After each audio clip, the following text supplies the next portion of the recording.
2 minutes. That is all it takes. 2 minutes of something most people actively avoid every single morning, something your body screams at you not to do. And yet inside those 2 minutes, a hormonal chain reaction begins that most men never trigger in their entire lives. I am talking about cold showers, and specifically, what they do to your testosterone, your energy, and your entire hormonal system when done the right way, at the right time, for the right duration. Here is exactly what you are going to learn in the next few minutes. And I promise you, this is not another vague wellness tip. This is the actual physiology, the actual receptors, the actual chain of events happening inside your body the moment cold water hits your skin, explained in a way that makes sense of why something this simple could genuinely change how you feel every single day. If you have ever wondered why cold exposure has become such an obsession among people serious about their hormonal health, stay with me, because by the end of this video, you are going to understand precisely why, and more importantly, exactly how to do this correctly, because doing it wrong wastes the entire effect. Let us start with what actually happens the moment cold water hits your body.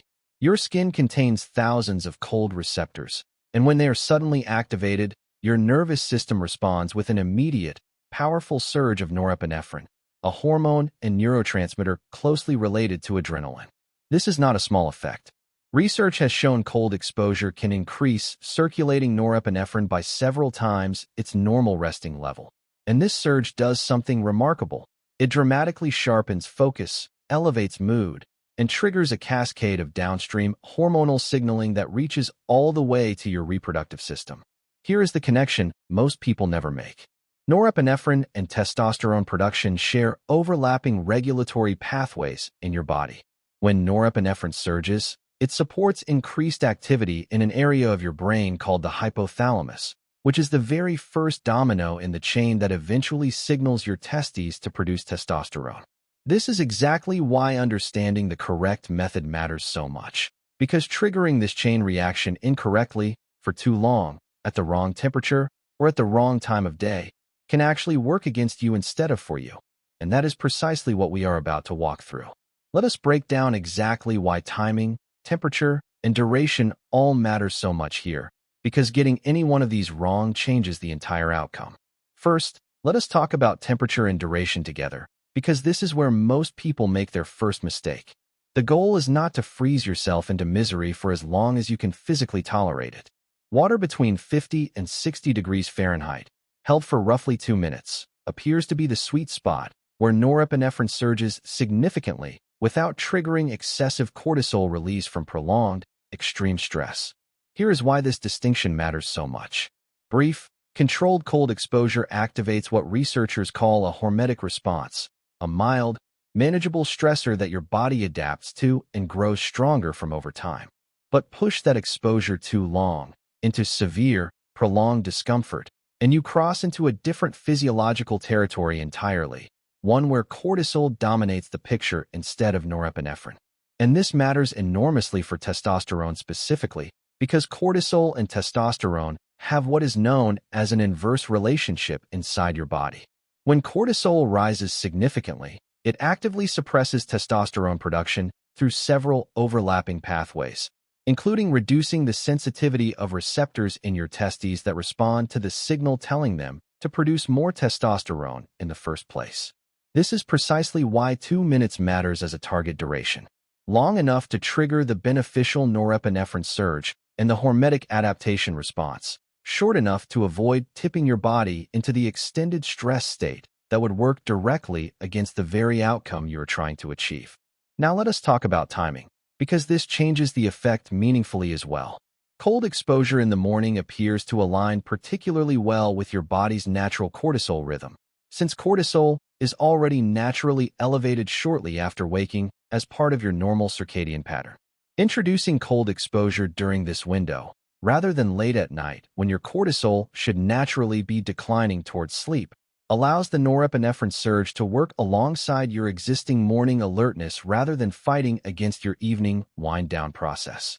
There is a second mechanism worth understanding here as well, one connected to something called brown adipose tissue, often shortened to brown fat.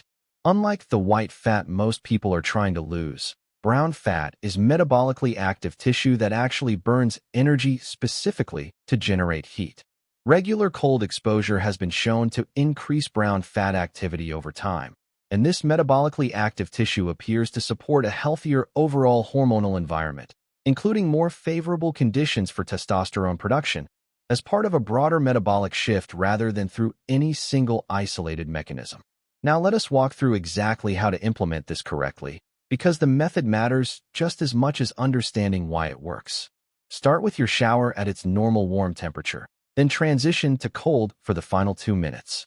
You do not need to begin your entire shower cold. Easing into the cold portion at the end allows your body to adjust more comfortably while still triggering the full effect we just discussed. Focus on controlled, steady breathing throughout those 2 minutes. This is genuinely important, and here's why. Your instinct will be to gasp and breathe rapidly and shallowly the moment cold water hits you, which itself triggers additional stress signaling. Slow, deliberate breathing through your nose, even during genuine discomfort, helps keep your nervous system in that beneficial hormetic zone rather than tipping into the excessive stress response we discussed earlier. Consistency matters more than intensity here.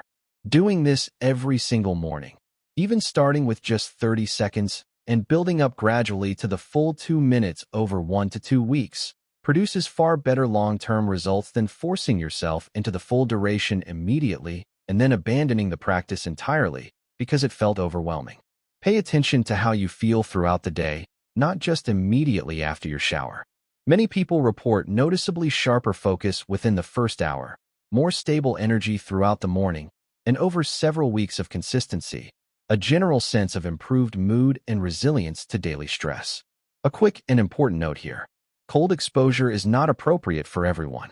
If you have any cardiovascular conditions, are pregnant, or have any concerns about how your body might respond to sudden cold exposure, speak with a doctor before starting this practice. Since the sudden cardiovascular response cold water triggers is a genuine physiological event, not something to approach carelessly if you have underlying health considerations. For most healthy adults, though, 2 minutes of properly timed, properly executed cold exposure represents one of the simplest, most accessible tools available for supporting your body's natural hormonal signaling, requiring nothing more than your existing shower and a small amount of daily discipline. This is not a magic switch, and results build gradually through consistency rather than appearing overnight.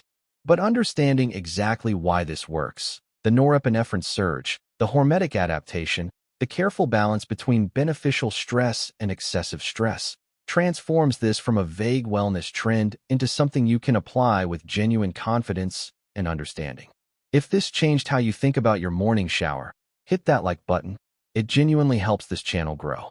Subscribe if you want more real science explained simply, no gimmicks, no shortcuts, just how your body actually works.